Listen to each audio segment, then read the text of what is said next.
I've got an amazing job. I look after 55 acres of heritage garden that is Inverewe Garden. It's an amazing place and I get to look after all the people and the guests that come to visit it and of course all the plants that live here.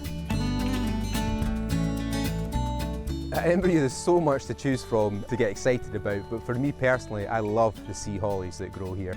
They're just this rich blue, purpley colour, they're almost effervescent, and the lovely thing is there's always something flowering at any time of the year. So we have a woodland garden full of rhododendrons that are over 120 years old, and then we've got a very special wall garden that we're standing here today with a mixture of amazing floral plants and vegetables and fruit trees.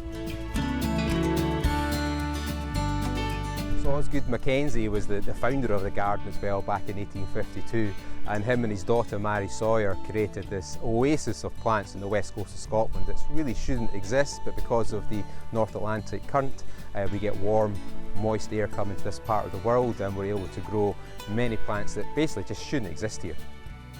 So the plants come from all over the world. Many are propagated here at Inverewe itself.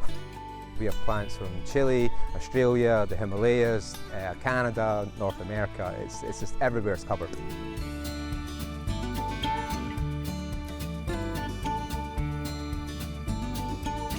Osgood essentially was a plant student. He had a passion for plants, but he had this spectacular vision that he could experiment with planting different plants in this part of the world, and he was almost quite boastful of the fact that what he could grow here compared to other gardens in the south of England, for example. So it was his lifetime work and his passion, but he also was heavily supported by his daughter, Mary Sawyer. So after Osgood Mackenzie passed away, it was his daughter that really took up the mantle and really expanded this garden and helped bring it into what it is today.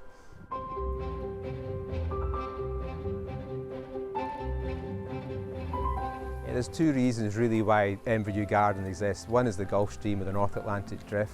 And the second thing is this shelter belt that was planted by Osgood Mackenzie. What's fascinating about that is he planted the trees and then he walked away for 20 years as he waited for these trees to grow.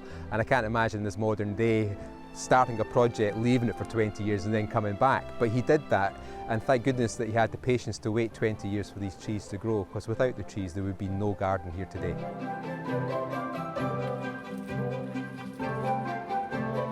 As well as come to see the plethora of flowers and trees and wildlife that we have here, we've got a pretty special boat trip that leaves a place called Camas Glass. It's on the west side of the garden. From there we see white-tailed seagulls, seals, and a real spectacular experience to see the garden from the sea. I think what's super important about Inverewe as a garden is a living thing. You can feel it when you're here. Yes, there's lots of plants growing, but it has a feel and an energy about it. What many of our guests say about Inverewe is they find real peace and tranquility here when they come to visit. So it's not always about plants and being into gardens. We've got champion trees here. The whole place just has an energy about it that just gives you mindfulness and peacefulness, which is, for me, so important in this busy time that we all live in. Inverewe, you get true peace.